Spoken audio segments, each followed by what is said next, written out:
this is part 4 of South Indian vlog session. আগের পার্টে আমি তোমাদের সাথে উটি ভ্লগ শেয়ার করেছিলাম। তোমরা যদি না দেখে থাকো একটাই রিকোয়েস্ট, প্লিজ একবার দেখে এসো। আজ যাচ্ছি উটি টু কন্যাকুমারী। উটির ওয়েদারটা এতটাই সুন্দর যে যেতে আর মন চাইছে না। আচ্ছা, তো আজ যাচ্ছি কন্যাকুমারী। উটি থেকে কন্যাকুমারীর দূরত্ব প্রায় 513 কিলোমিটার, প্রায় 10 ঘন্টার জার্নি। তাই প্ল্যান অনুযায়ী আজ বিকেলে গিয়ে পৌঁছাবো আর কাল দেখব স্বামী বিবেকানন্দ রক। এই রক দেখার জন্য কিন্তু মাঝে মাঝে ভাগ্যেরও দরকার হয়। এটা কেন বললাম জানো? কারণ আগের বার যখন কন্যাকুমারী এসেছিলাম তখন কিন্তু সাডেন ক্লাইমেট চেঞ্জের জন্য আমরা রকে যেতে পারিনি। তাই জন্যই আজও একটু ভয়ে আছি যে আজও দেখতে পাবো কিনা। আর এই রাস্তায় উইন্ডমিলের দৃশ্যটা সত্যিই মনে হয় মনটা ছুঁয়ে যায়, মনে হয় যেন ভিডিও করেই যায়। যাই হোক, প্ল্যানে একটু চেঞ্জ হয়েছে। সেটা হচ্ছে কাল সকালে নয়, আজ বিকেলেই আমরা পৌঁছে গিয়েই রক দেখে নেব। কারণ জানতে পারলাম যে আজকের ওয়েদারটা খুবই ভালো, কাল আবার হালকা বৃষ্টির চান্স রয়েছে। সো তাই কোনো চান্স না নিয়ে আজই দেখে নেব স্বামী বিবেকানন্দ রক। আর কাল তাহলে বেরিয়ে পড়া যাবে নেক্সট ডেস্টিনেশনের উদ্দেশ্যে। গাড়িটা চটপট পার্ক করেই চলে এলাম ফেরিঘাটে। মেন রকে পৌঁছানোর জন্য ফেরি করে ওখানে যেতে হবে। হ্যাঁ, এই হচ্ছে লাইন, কিন্তু এখানে দুটো লাইন রয়েছে। একটা হচ্ছে নর্মাল টিকিট, যেটার পার পারসন 60 টাকা, আর আছে স্পেশাল টিকিট যেখানে পার পারসন 300 টাকা করে লাগে। নর্মাল টিকিটে প্রায় 1 থেকে 1.5 ঘন্টা মতো ওয়েট করতে হয়, তাই আজ আর বেশি দেরি না করে স্পেশাল টিকিটই কাটা হলো।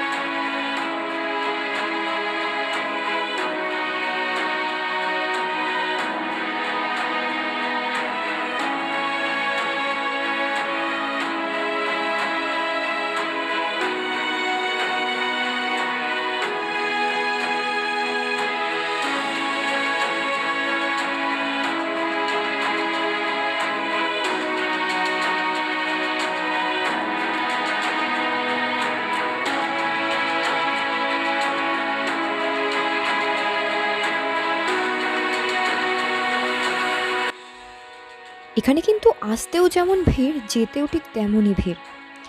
এখানে মেমোরিয়ালের মধ্যেও এন্ট্রি ফি লাগবে পার পারসন 30 রুপিস করে। এখানে হাওয়ার এতটাই দাপট, মনে হচ্ছে যেন নিজেই উড়ে যাব।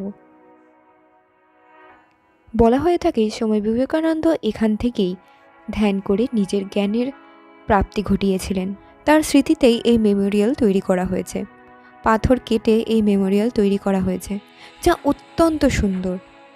এখানে রয়েছে একটা মন্দির, যার জন্যই কিন্তু এখানকার সৌন্দর্য দেখতে পৃথিবীর সব প্রান্তের মানুষ ছুটে চলে আসেন।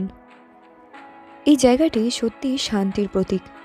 এখানে এই 3 সাগরের মিলন স্তরের স্রোত আর এই আবহাওয়া, কিভাবে যে সময়টা কেটে যায় সেটাই বোঝা যায় না।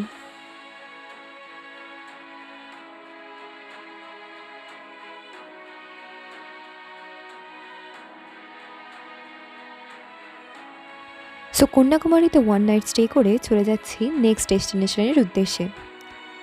আগে এমন একটা জায়গায় যাচ্ছি যা হলো এই ভারতের শেষ সীমান্ত। হ্যাঁ, ঠিকই, যাচ্ছে ধনুষকোটি। সত্যি বলতে এই ধনুষকোটির ব্যাপারে না বহুত শুনেছি, কিন্তু জায়গাটা সত্যি কেমন দেখার জন্য অত্যন্ত আগ্রহী। একটা জিনিস খেয়াল করে দেখেছ, 2023 সালে কাশ্মীর টু কন্যাকুমারী আজ সম্পূর্ণ হলো। ব্যাপারটা মনে হলেই সত্যিই দারুণ লাগে।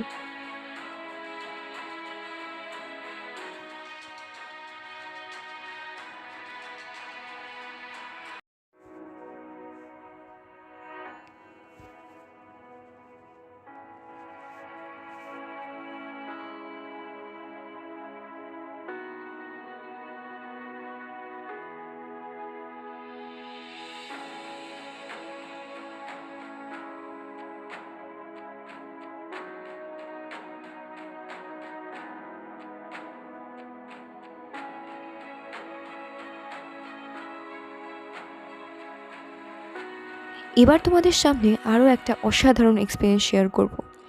আচ্ছা, তোমাদের এই ব্রিজ থেকে কিছু মনে পড়ছে? হ্যাঁ, এই দৃশ্য দেখে সেই চেন্নাই এক্সপ্রেসের কথা মনে পড়ে যাচ্ছে। এই হচ্ছে সেই পাম্বাম ব্রিজ, যেখানে সমুদ্রের উপর দিয়ে ট্রেন জার্নি অনুভব করা যায়। পরের বার যেদিন আসবো সেদিন এই ট্রেন জার্নি অনুভব করার চেষ্টা করব। সত্যি এই এক্সপিরিয়েন্সটা একটা মেমোরেবল এক্সপিরিয়েন্স হয়ে থেকে থাকলো। সিরিয়াসলি, এই রোড ব্রিজের ওপর দাঁড়িয়ে মনে হচ্ছে যখন বড় গাড়িগুলো যাচ্ছে তখন পুরো ব্রিজটাই কাঁপছে। 1964-এ যখন এখানে ট্রেন অ্যাক্সিডেন্ট হয়েছিল তার আগে পর্যন্ত ট্রেন ধনুষকোটি অবধি যেত, কিন্তু তারপর থেকে এটা রামেশ্বরম পর্যন্ত রেস্ট্রিক্ট করে দেওয়া হয়েছে। এই ট্রেনের লাস্ট পয়েন্ট রামেশ্বরমে। এবার চলো যাওয়া যাক ভারতবর্ষের শেষ সীমান্তে। শহর থেকে কিছুটা বাইরে এসে এই রাস্তাটা দিয়ে যাওয়াটাই কিন্তু একটা লাইফ টাইম এক্সপিরিয়েন্স, যা মুখে বলে প্রকাশ করা যাবে না। ওয়েদারটা যেন কিছুক্ষণ পর পরই চেঞ্জ হয়ে যাচ্ছে। কিছুক্ষণ আগেই তুমুল বৃষ্টি হচ্ছিল, আবার যেন এখন মনে হচ্ছে প্রখর রোদ উঠেছে। এই ধনুষকড়িতে কিন্তু কেউ থাকতে পারে না। এখানকার যা আবহাওয়া তাতে এখানে থাকাটা অসম্ভব। সমস্ত কিছুরই যা আগে ঘর বাড়ি পোস্ট অফিস পুলিশ স্টেশন ছিল, সবই আজ তার ধ্বংসাবশেষ মাত্র। এই হচ্ছে সে শেষ সীমান্ত। এখান থেকে মাত্র 22 কিলোমিটার দূরত্ব শ্রীলঙ্কার। সত্যি ভাবলেও কেমন একটা লাগে, তাই না? এই হচ্ছে রাম সেতু। রাম সেতু সম্পর্কে ছোটবেলা থেকেই অনেক কথা শুনেছি, আর আজ তা নিজের চোখে দেখছি। সত্যি অপূর্ব। আজ এই অবধি। নেক্সট ব্লগে তোমাদের সাথে আমি রামেশ্বরমের এক্সপিরিয়েন্সটা শেয়ার করব। ভিডিওটা যদি ভালো লেগে থাকে প্লিজ একটা লাইক শেয়ার করে দিও, তাতে আমারও তোমাদের জন্য নতুন নতুন ভিডিও বানাতে আরও ভালো লাগবে। Thank you so much for watching this video.